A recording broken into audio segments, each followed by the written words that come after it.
بسم اللہ الرحمن الرحیم قال اللہ تعالی فی القرآن المجید هو الذی ارسل رسولہ بالہدی ودین الحق لیظہرہ علی الدین کلہ ولو کرہ المشرکون۔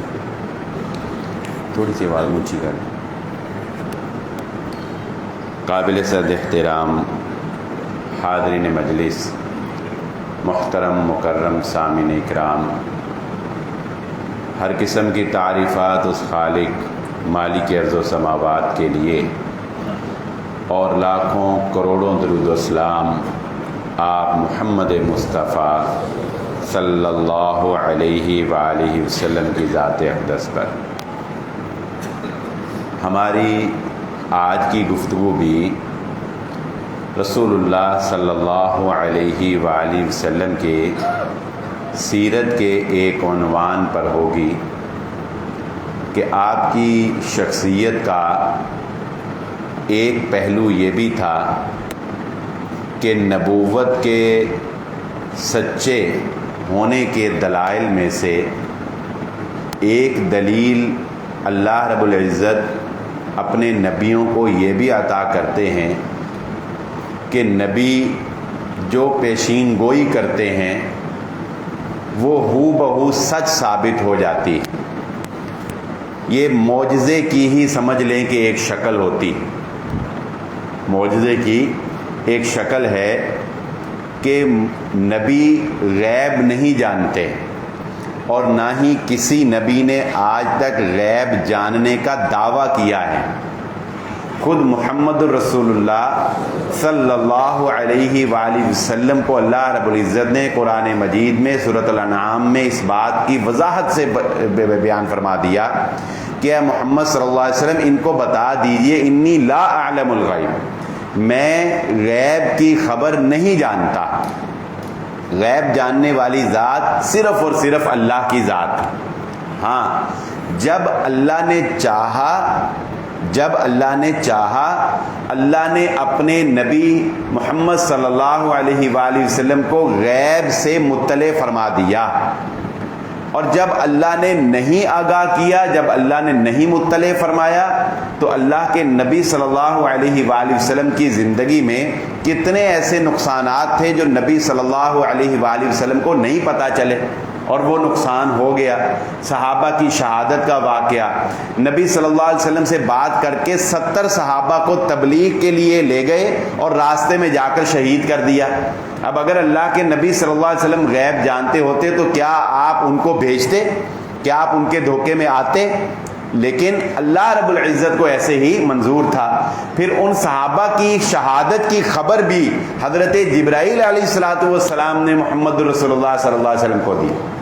تو ایسے ہی غیب کی خبریں بسا اوقات اللہ تعالیٰ پھر اپنے نبی کی زبان سے ان کا ظہور کرواتے ہیں، اور جب وہ غیب کی خبر پوری ہو جاتی ہے، صحیح ثابت ہو جاتی ہے، تو یہ اس بات کی علامت ہوتی ہے کہ اس بندے کو اللہ رب العزت کی جانب سے وحی نازل کی جاتی ہے، کیونکہ از خود تو کوئی بندہ بھی غیب کے بارے میں جان سکتا نہیں ہے۔ تو رسول اللہ صلی اللہ علیہ وآلہ وسلم کی آج ہم پیشین گوئیاں سنیں گے، وہ پیشین گوئیاں جو نبی صلی اللہ علیہ وآلہ وسلم نے فرمائیں، اور وہ ہو بہو سچ ثابت ہو بھی گئی۔ بہت سی ایسی ہیں جن کا ہونا ابھی باقی ہے، اور بہت سی ایسی ہیں کہ جو سچ ثابت ہو چکی ہیں۔ حضرت عدی بن حاتم رضی اللہ تعالیٰ عنہ، یہ حاتم تائی کے بیٹے ہیں، اور اپنے حاتم تائی کا نام آپ نے مشہور سنا ہوگا کہ جو سخاوت کے نام میں عربوں میں بہت ہی مشہور شخصیت تھی، یہ ان کے بیٹے ہیں۔ تو جب رسول اللہ صلی اللہ علیہ وآلہ وسلم نے اسلامی ریاست کی بنیاد رکھی اور اسلام پھیلنے لگا، تو عدی بن حاتم جو ہے یہ عیسائیت کے اوپر قائم تھے، یعنی یہ مذہباً وہ بدھ مت نہیں تھے یا مشرکین مکہ کی طرح نہیں تھے، بلکہ یہ کیا تھے؟ یہ عیسائی مذہب کے اوپر قائم تھے۔ تو انہوں نے جب یہ دیکھا کہ اسلام جو ہے وہ غالب ہو رہا ہے، اور یہ اپنے علاقے کے بڑے رئیس تھے کیونکہ اپنے باپ کی وجہ سے، اور ان کے باپ کی خدمات کی وجہ سے لوگوں نے ان کے ساتھ یہ ایگریمنٹ کر لیا تھا کہ ہم اپنی آمدن کا چوتھا حصہ آپ کو ڈونیٹ کیا کریں گے. یعنی آمدن، پورا علاقہ جو ہے، پورا ایک قبیلہ جو تھا، وہ اپنی آمدن کا چوتھائی حصہ جو ہے وہ عدی کو دیا کرتے تھے، صرف اس لیے کہ ان کے باپ نے ایک بڑی خدمت خلق کی تھی اور یہ اس کے بیٹے ہیں اور یہ ہمارے لیے قابل احترام ہے. تو ظاہر ہے کہ جب اسلام آنا تھا تو یہ ساری اس طرح کے جو معاملات تھے غیر قانونی وہ ختم ہو جانے تھے. تو ان کو اپنی ایک خطرہ تھا، ایک سوچ بنائی ہوئی تھی کہ میں جو ہے وہ مقابلہ نہیں کر سکوں گا. چنانچہ یہ پہلے تو بھاگ گئے تھے یہاں سے، لیکن اس کے بعد پھر دوبارہ جب ان کو اسلام کے بارے میں مزید حقانیت کا علم ہوا تو پھر یہ دوبارہ ملاقات کرنے کے لیے رسول اللہ صلی اللہ علیہ وسلم کے پاس تشریف لائے. تو اللہ کے نبی یہ کہتے ہیں کہ جب میں مدینے میں داخل ہوا تو سارے لوگ مجھے جانتے تھے میرے باپ کی وجہ سے، تو لوگوں نے اونچی اونچی کہنا شروع کر دیا، عدی بن حاتم آ گیا، عدی بن حاتم آ گیا. وہ کہتے ہیں کہ میں نے رسول اللہ صلی اللہ علیہ وآلہ وسلم سے ملاقات کی تو اللہ کے نبی صلی اللہ علیہ وآلہ وسلم نے مجھے کہا، عدی اسلام قبول کر لو، تم کامیاب ہو جاؤ گے. پھر فرمایا اسلام قبول کر لو، تم کامیاب ہو جاؤ گے. 3 مرتبہ کہتے ہیں عدی بن حاتم رضی اللہ تعالیٰ عنہ کہ 3 مرتبہ رسول اللہ صلی اللہ علیہ وآلہ وسلم نے مجھ پر اسلام کی دعوت پیش کی، لیکن میں خاموش رہا. پھر اللہ کے اب یہاں سے وہ پیشین گوئیاں شروع ہونے لگیں، یہاں سے وہ غیب کی خبر جو اللہ اپنے نبی کو دیتے ہیں. اب اللہ کے نبی صلی اللہ علیہ وسلم عدی بن حاتم کے دل کی بات بتا رہے ہیں اور کیا کہتے ہیں، عدی میں جانتا ہوں کہ تم اسلام اس لیے قبول نہیں کر رہے کیونکہ اسلام قبول کرنے کے بعد تمہیں یہ خطرہ ہے کہ کہیں تم غریب نہ ہو جاؤ، کہیں تمہاری دولت کم نہ ہو جائے، کیونکہ اس وقت ابھی اسلام اتنی فراوانی میں نہیں آیا تھا، ابتدائی دور تھا. تو نبی صلی اللہ علیہ وسلم نے فرمایا، عدی اس بات سے نہ ڈرو کہ اسلام لانے سے تم غریب ہو جاؤ گے یا اسلام لانے سے تمہاری دولت جاتی رہے گی. میں تمہیں بتاتا ہوں کہ مسلمانوں کے اوپر عنقریب وہ وقت بھی آئے گا جب مسلمان قیصر و کسریٰ کے اور ہرمز کے تخت و تاج کو اپنے پاؤں تلے روند ڈالیں گے. اتنی دولت اور اتنی فراوانی جو ہے وہ مسلمانوں کے پاس ہوگی. پھر دوسری بات رسول اللہ صلی اللہ علیہ وسلم نے فرمائی، عدی تمہیں اگر کسی چیز کا، اپنی جان کا کوئی خطرہ ہے، اگر تمہیں اپنی اسلام لانے سے تمہیں یہ خطرہ ہے کہ تمہاری جان نہ کہیں چلی جائے، تمہیں اپنے اوپر حملے کا خطرہ ہے کہ کوئی تمہارے اوپر دشمنوں سے حملہ نہ کر دے اس وجہ سے کہ تم نے اسلام قبول کر لیا، تو اللہ کے نبی صلی اللہ علیہ وسلم نے فرمایا، میں تمہیں بتاتا ہوں ان قریب وہ وقت آئے گا. کیا تم نے ہیرا کا مقام دیکھا ہے؟ تو عدی بن حاتم کہتے ہیں کہ میں نے دیکھا تو نہیں ہے اللہ کے نبی صلی اللہ علیہ وسلم، لیکن سنا ضرور ہے، کوفے کے قریب وہ مقام ہے. تو نبی صلی اللہ علیہ وسلم نے فرمایا، عدی ہیرا سے اتنا امن و امان قائم ہوگا اسلام کے ہوتے ہوئے کہ ہیرا سے ایک عورت ایک ڈولی، جسے 2 آدمی اٹھاتے تھے نا، وہ ڈولی میں بیٹھ کر، یا اونٹ کے اوپر اس کو رکھا جاتا ہے، ڈولی میں بیٹھ کر سونا اچھالتی ہوئی وہ مدینے تک آئے گی اور رستے میں اسے کسی ڈاکو کا خوف نہیں ہوگا. عدی بن حاتم کہتے ہیں کہ جب میں نے پہلی بات سنی تو بھی مجھے عجیب سا لگا کہ یہ مدینے میں بیٹھا ایک درویش سا بندہ ہے جس کی ابھی کوئی پاور نہیں ہے، کوئی اس کے پاس اتھارٹی نہیں ہے، اور یہ کہہ رہا ہے کہ کیسر و کسریٰ فتح ہوگا. خیر پھر کہتے ہیں کہ جب یہ دوسری بات سنی تو میں اور زیادہ حیران ہوا، کیونکہ راستے میں ڈاکوؤں کے قبیلے آتے ہیں جو وہاں سے کبھی گزرنے دیتے ہی نہیں تھے. تو وہ کہتے ہیں کہ پھر اللہ کے نبی صلی اللہ علیہ وسلم نے یہ دوسری بات ارشاد فرمائی. پھر تیسری بات رسول اللہ صلی اللہ علیہ وسلم نے فرمائی عدی بن حاتم کو کہ عدی بن حاتم سنو، اسلام میں اللہ رب العزت مسلمانوں کو اتنی فراوانی دے گا کہ تم وہ وقت آئے گا کہ جب لوگ یہ دیکھیں گے کہ لوگ اپنا مال صدقہ کرنے کے لیے نکلیں گے اور کوئی صدقہ لینے والا نہیں ہوگا، کوئی زکوٰۃ قبول کرنے کے لیے تیار نہیں ہوگا. یہ 3 پیشین گوئیاں رسول اللہ صلی اللہ علیہ وآلہ وسلم نے عدی بن حاتم کو کی. عدی بن حاتم کہتے ہیں کہ میں نے دو پیشین گوئیاں اپنی زندگی میں دیکھ لیں. کیسر و کسرا کو فتح کرنے والے لشکر میں وہ کہتے ہیں کہ میں خود شامل تھا, میں خود اس لشکر میں شامل تھا جس نے ہرمز کے اوپر حملہ کر کے اس علاقے کو فتح کیا. نمبر 2, وہ کہتے ہیں کہ ہم نے عمر ابن خطاب رضی اللہ تعالیٰ عنہ کے دور میں وہ امن دیکھا کہ ہیرا کے مقام سے کوئی عورت چلتی تھی تو اسے یہ خطرہ نہیں ہوتا تھا کہ راستے میں کوئی اس کی طرف میلی آنکھ سے بھی دیکھ لے گا, اور وہ مدینے تک پرامن طریقے سے آتی. یہ دو پیشین گوئیاں وہ کہتے ہیں کہ میں نے رسول اللہ صلی اللہ علیہ وآلہ وسلم کی اپنی آنکھوں سے دیکھی, اور مجھے یقین ہے کہ تیسری پیشین گوئی بھی پوری ہو جائے گی. اور پھر تیسری پیشین گوئی جو ہے وہ عمر بن عبد العزیز رحمہ اللہ کے دور میں پوری ہو گئی. اس وقت امن و امان اور فراوانی کا یہ عالم تھا کہ لوگ صدقہ لے کر نکلتے تھے, کوئی صدقہ لینے والا نہیں ہوتا تھا. بھئی حکومت کی طرف سے سب کو وظیفہ دیا جاتا تھا, جو کوئی غریب کمزور ہوتا تھا حکومت اس کی کفالت کرتی تھی, بچہ پیدا ہوتا تھا اس کا وظیفہ لگتا تھا. تو جب ایسا سسٹم ایک حکومت جو ہے کنٹرول کرتی ہے تو پھر زکوٰۃ اور وہ صدقہ لینے والے لوگ کہاں باقی بچتے. چنانچہ رسول اللہ صلی اللہ علیہ وآلہ وسلم کی یہ پیشین گوئیاں لوگوں نے اپنی آنکھوں سے پوری ہوتی ہوئی دیکھی. حضرت ام حرام رضی اللہ تعالیٰ عنہ فرماتی ہیں کہ رسول اللہ صلی اللہ علیہ وآلہ وسلم ایک مرتبہ میرے ہاں تشریف لائے, اور ایسے ہی دوپہر کے وقت یعنی انسان تھوڑا سا سستانے کے لیے ذرا ٹیک لگا کر لیٹ جاتا ہے نا, تو کہتے ہیں کہ نبی صلی اللہ علیہ وآلہ وسلم کی آنکھ لگ گئی. جب آپ صلی اللہ علیہ وآلہ وسلم بیدار ہوئے تو نبی صلی اللہ علیہ وآلہ وسلم کے چہرے کے اوپر مسکراہٹ تھی. آپ صلی اللہ علیہ وسلم مسکرا رہے تھے. وہ کہتے ہیں کہ میں نے پوچھا اللہ کے نبی صلی اللہ علیہ وسلم آپ کی مسکراہٹ کی کیا وجہ ہے؟ تو وہ کہنے لگی کہ نبی صلی اللہ علیہ وسلم فرمایا کہ میں اس لیے مسکرا رہا ہوں کہ میں نے دیکھا کہ میری امت ایک بحری بیڑے کے اوپر جہاد کر کے اللہ کے دین کو فروغ دے رہی ہے. بحری بیڑے پر میری امت جو ہے وہ جہاد کر رہی ہے.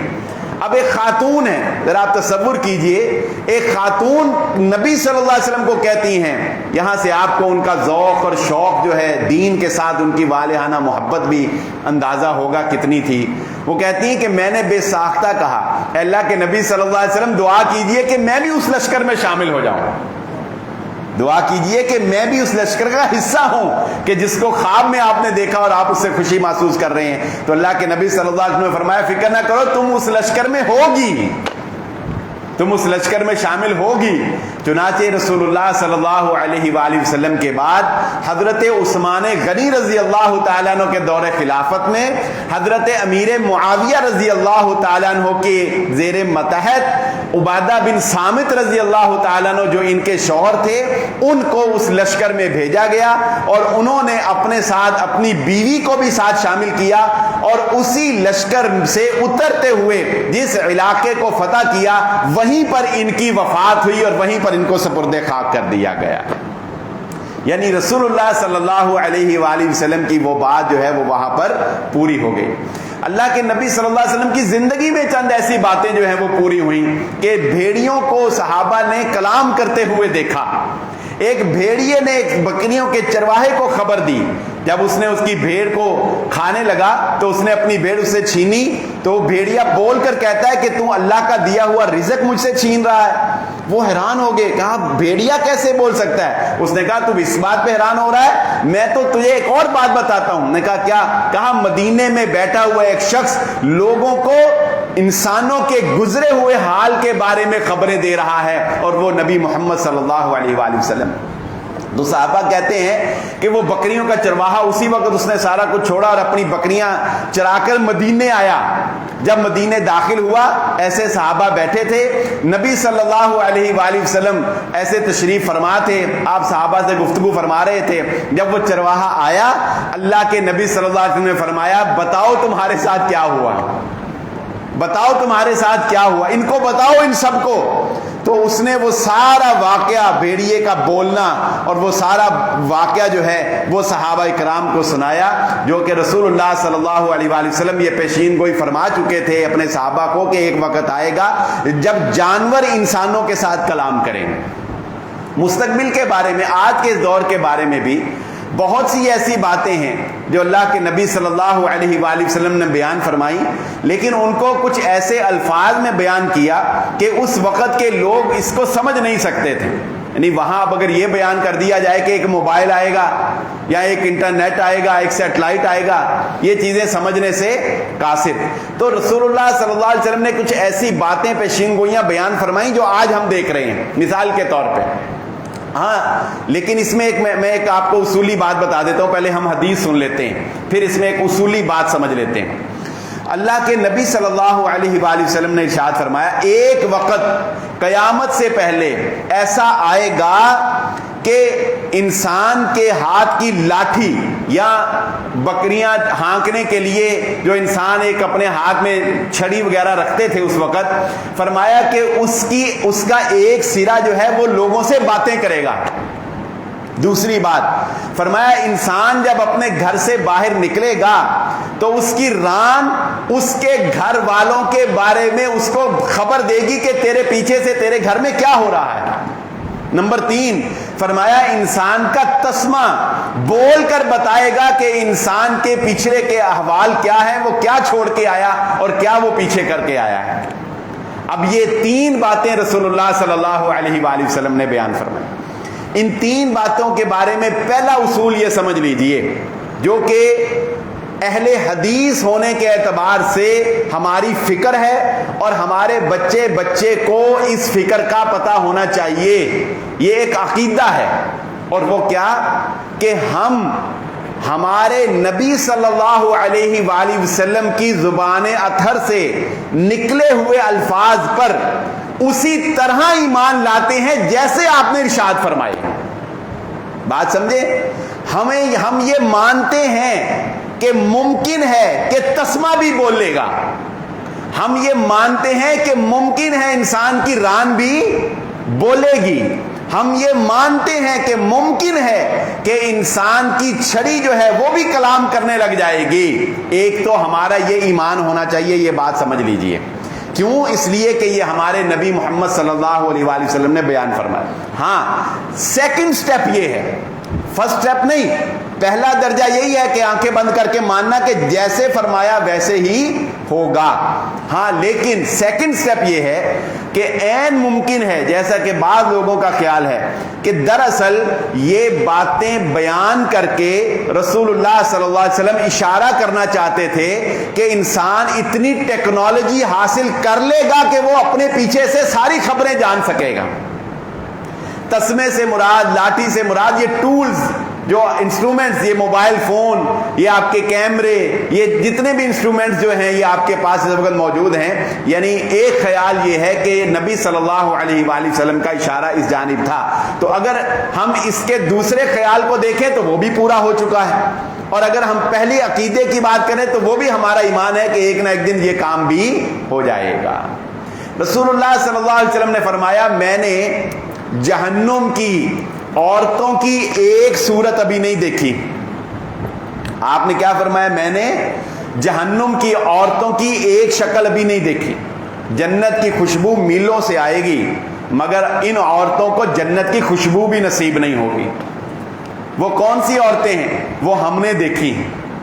وہ آج شاید کہ آج سے 25-30 سال پہلے بھی لوگوں نے نہ دیکھی ہوں، لیکن یہ پیشین گوئی آج پوری ہوئی ہے. اور وہ کیا کہ آپ صلی اللہ علیہ وسلم نے فرمایا ان عورتوں کے 3 اوصاف ہوں گے. نمبر 1، لباس پہننے کے باوجود برہنہ ہوں گی.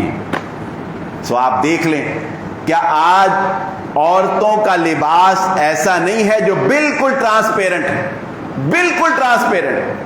اور میں اکثر انڈیا اور پاکستان کے مقابلے کی بات کرتا ہوں تو شاید آپ کو اندازہ ہوگا کہ پوری دنیا میں اس وقت فحش ترین لباس پہننے والی جو عورت پوری دنیا میں مشہور ہے کہ جو سب سے فحش لباس پہنتی ہے، وہ انڈیا کی ایک مسلمان لڑکی، وہ انڈیا کی ایک مسلمان لڑکی ہے کہ جس نے سارے جو لباس پہننے کے سمجھ لے کے ریکارڈ توڑ دی. کہنے کو وہ لباس، اللہ کے نبی صلی اللہ علیہ وسلم نے قاسیات عاریات، یہ عورتیں ابھی میں نے نہیں دیکھی لیکن قیامت سے پہلے آئیں گی، آ گئی. نمبر 2، نبی صلی اللہ علیہ وسلم نے فرمایا ان کے سروں کے اوپر اونٹ کے کوہان کی طرح بالوں کو جو ہے وہ بنائیں گی، اس طرح کہ جس طرح اونٹ کی کوہان ہوتی ہے ایسے ان کے سر جو ہے وہ اونٹ کی کوہان کی طرح ہوں گے۔ یہ ٹرینڈ بھی آپ نے فیشن میں جو عورتیں سر کے اوپر جوڑا کرتی ہیں وہ آپ نے دیکھ لیا۔ تیسری وصف ان کا یہ ہوگا کہ مردوں کو اپنی طرف مائل کرنے والی اور مردوں کی طرف مائل ہونے والی ہوں گی۔ یہ تینوں اوصاف رسول اللہ صلی اللہ علیہ وآلہ وسلم کی پیشین گوئی کے مطابق آج آپ دیکھ رہے ہیں۔ نبی صلی اللہ علیہ وآلہ وسلم نے فرمایا، اپنے باپ دادا سے پوچھ کے دیکھ لیں تو آپ کو یہ پیشین گوئی بھی آج کے اس دور میں پوری ہوتی ہوئی نظر آ جائے گی۔ اللہ کے نبی صلی اللہ علیہ وسلم نے فرمایا، جیسے جیسے قیامت قریب آتی چلی جائے گی، جیسے جیسے قیامت قریب آتی چلی جائے گی، لوگوں کے لیے زندگی گزارنا مشکل تر مشکل ہوتا چلا جائے گا۔ ایک وقت تھا بجلی نہ ہو زندگی گزرتی تھی، آج گزر سکتی ہے؟ نہیں گزرتی۔ ایک وقت تھا گیس نہ ہو زندگی گزر سکتی تھی، آج گزر سکتی ہے؟ نہیں گزر سکتی۔ آج تو انٹرنیٹ کے بغیر آپ مر جائیں گے۔ آپ کا انٹرنیٹ 5 منٹ کے لیے بند ہو جائے آپ کی اکانومی ڈوب جائے گی۔ آپ موبائل کے بغیر جو ہے وہ 10 منٹ نہیں نکال سکتے، آپ مر جائیں گے۔ چلیں یہ تو وہ چیزیں ہیں کہ جو آپ کا سانس نہیں روکیں گی، اگرچہ آپ ویسے پاگل ہونے والے ہو جائیں گے، لیکن یہ بنیادی چیزیں تو اب ایسی بن گئی ہیں زندگی کی کہ جن کے بغیر آپ سروائیو ہی نہیں کر سکیں گے، یہ زندگی کے ساتھ اٹیچ ہو گئی ہیں۔ اور آج سے 20 سال پہلے زندگی گزارنا ہمارے لیے، ہمارے آباء و اجداد کے لیے اتنا مشکل نہیں تھا جتنا آج ہمارے لیے اور ہماری آنے والی نسلوں کے لیے زندگی گزارنا مشکل در مشکل ہوتا چلا جا رہا ہے۔ پھر رسول اللہ صلی اللہ علیہ وآلہ وسلم نے ارشاد فرمایا، قتل و غارت اتنا عام ہو جائے گا کہ مارنے والے کو بھی پتہ نہیں ہوگا کہ وہ کیوں مار رہا ہے، اور مرنے والے بیچارے کو بھی پتہ نہیں ہوگا کہ اسے کس جرم میں مارا جا رہا ہے۔ بتائیے یہ پیشین گوئی بھی رسول اللہ صلی اللہ علیہ وآلہ وسلم کی پوری ہوئی کہ نہیں ہوئی؟ بہت سی باتیں ایسی ہیں، چلے میں ایک ایگزامپل سے آپ کو بات سمجھاتا ہوں۔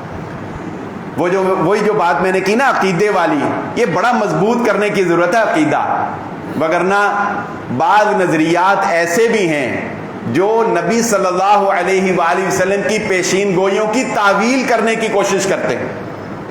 لیکن یاد رکھیں، تعویل بعد کا سٹیپ ہے، پہلے ایمان لانا ہو بہو ضروری ہے، ہو بہو ماننا ضروری ہے، وہ بعد کا نظریہ ہے، کسی کا ہو سکتا ہے ایسے ہو جائے نہیں۔ نبی صلی اللہ علیہ وآلہ وسلم نے پیشین گوئی فرمائی، وہ علامات قیامت کبریٰ میں ہم اس کو ذکر کر چکے ہیں کہ قیامت سے پہلے یاجوج ماجوج کی ایک بہت بڑی قوم آئے گی۔ یاجوج ماجوج ایک قوم آئے گی، بہت بڑی تعداد کے اندر، سمندروں کا پانی پی جائیں گے اور جو ہے انسانوں کو جو ہے وہ ختم کر دیں گے اور فصلیں تباہ کر دیں گے۔ حضرت عیسیٰ علیہ السلام کوہ طور پر پناہ لیں گے اور پھر وہ آسمان کی طرف تیر چلائیں گے اور پھر اللہ رب العزت جو ہے ان کی گردنوں میں ایک کیڑا پیدا کرے گا، سارے مر جائیں گے، زمین جو ہے وہ تعفن سے پھیل جائے گی، پھر بارش ہوگی اور زمین صاف ہو جائے گی۔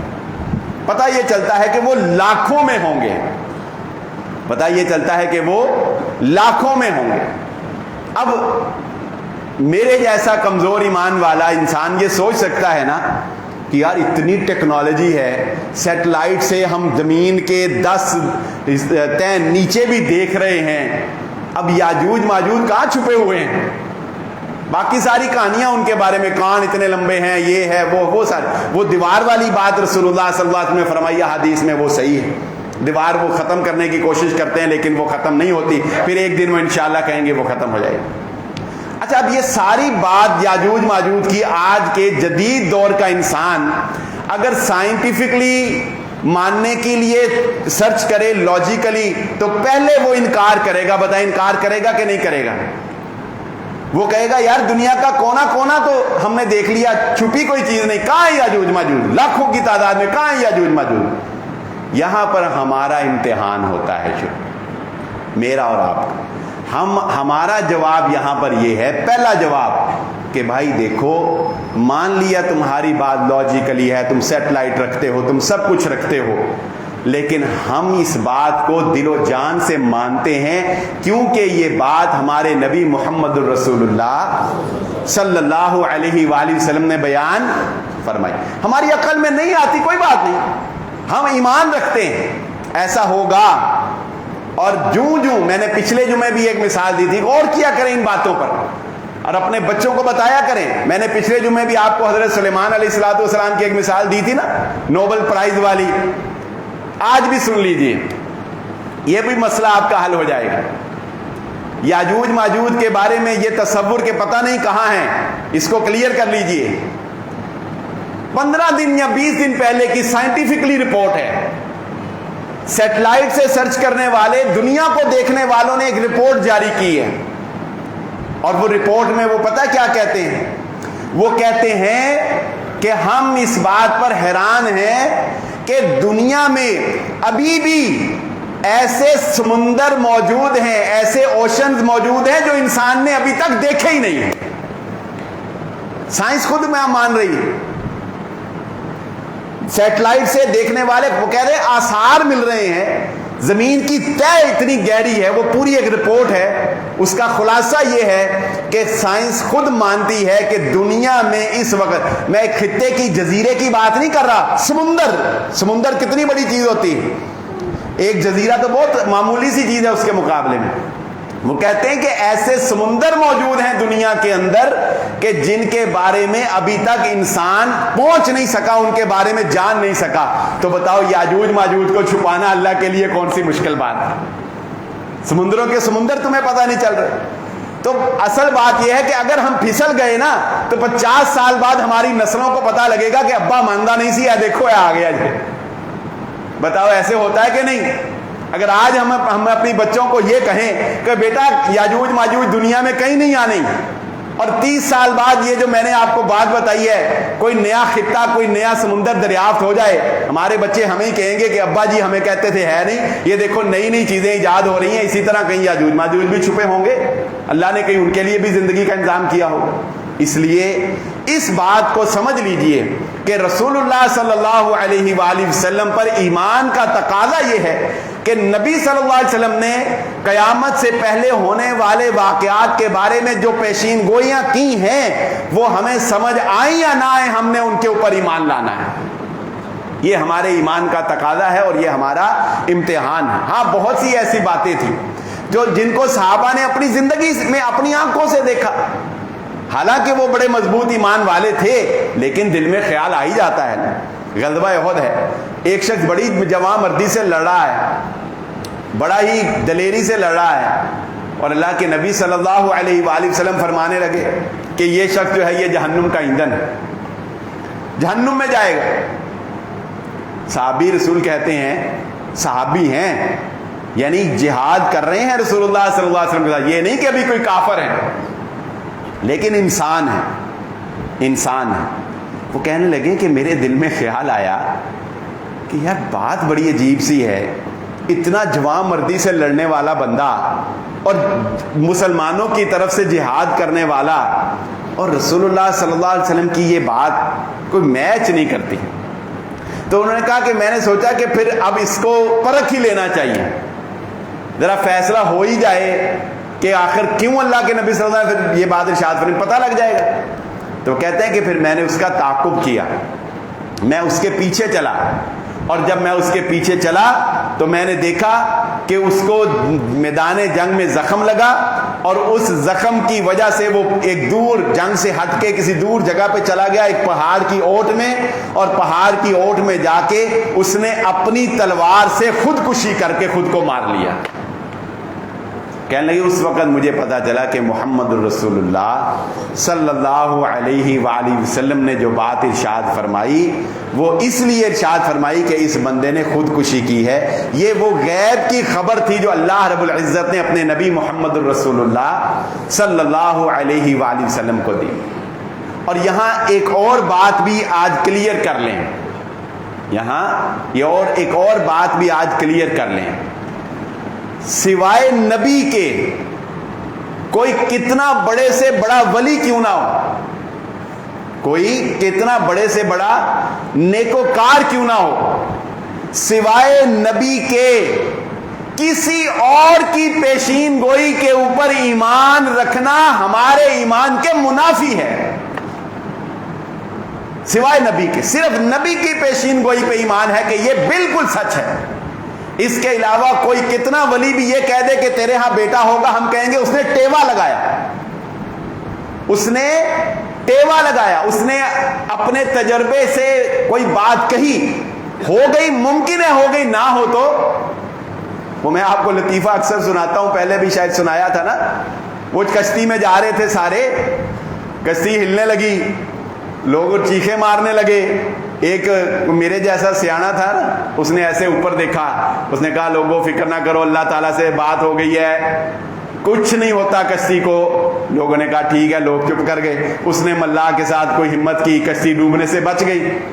جب کنارے پہنچی ایک آیا، آ کر کہنے لگا یار گل ہے کہ منو ہی پتا ہے کہ تیری ایڈی کوئی اللہ تعالیٰ نہ گل ہو جائے، لیکن تو نے کیسے کہہ دیا کہ یہ کشتی نہیں ڈوبے گی؟ انہوں نے کہا یار بات یہ ہے کہ ڈوب جانے تو سارے نہیں مر جانا تھی، میرا کی کر لینا تھا، بچ گئے تو میری بلے بلے ہو گئی، بچ گئے ہیں تو میں پیر بن گیا، مر جاندے تو سارے نے میرے نال ہی مرنا سی، گل مکی۔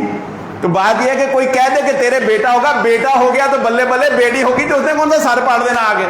زیادہ سے زیادہ یہ ہے نا دوبارہ تویز لین نہیں آئے گا، یا دو چار بندیاں نو دسے تو جیدے ہو گیا انہیں 10 نو دسنا، وہ فلانے کو جاؤ انہیں کیا سی منڈا ہونا ہے، لو جی 10 اور مرید ہو گئے۔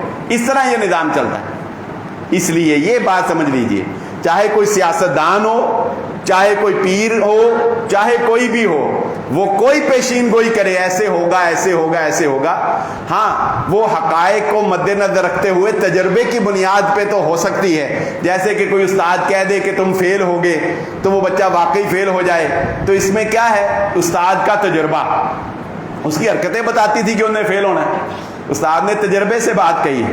تو تجربے سے بات کرنا، تجربے سے پیشین گوئی کرنا، آثار کو دیکھ کے پیشین گوئی کرنا، جیسا کہ محکمہ موسمیات والے پیشین گوئی کرتے ہیں، تو محکمہ موسمیات والوں کی پیشین گوئی کسی بنیاد پر ہوتی ہے نا، اسباب پر ہوتی ہے، یہ بھی ایک فرق ہے۔ ایک ہے اسباب کی بنیاد پر پیشین گوئی کرنا، وہ بھی حتمی نہیں ہوتی، لیکن اس کے پیچھے اسباب ہوتے ہیں، اور نبی کی پیشین گوئی بغیر اسباب کی ہوتی ہے، بظاہر نظر ہی نہیں آ رہا ہوتا کہ ایسے ہوگا، لیکن ویسے ہو جاتا ہے، جیسا کہ آپ نے محمد رسول اللہ صلی اللہ علیہ وآلہ وسلم کی بہت سی پیشین گوئیوں کے بارے میں سنا۔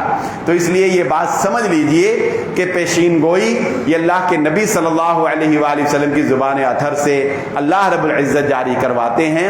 اور حضرت خدیجہ رضی اللہ تعالیٰ عنہ کی وہ روایت آپ نے سنی ہوگی، ابتدا میں جب اللہ کے نبی صلی اللہ علیہ وسلم پر ابھی فرشتہ نازل نہیں ہوا تھا، تو نبی صلی اللہ علیہ وآلہ وسلم کو اللہ رب العزت پیشین گوئیوں کے ذریعے سے ہی آپ کی حقانیت اور آپ کی سچائی کو متعارف کرواتے تھے، اور وہ پیشین گوئی خواب کی صورت میں ہوتی تھی۔ نبی صلی اللہ علیہ وسلم خواب دیکھتے تھے، اور اس خواب کو اللہ رب العزت جیسے آپ نے دیکھا ہوتا تھا ویسے ہی روز روشن کی طرح وہ خواب عملی جامہ آپ اس کا اپنی آنکھوں سے دیکھ لیتے تھے۔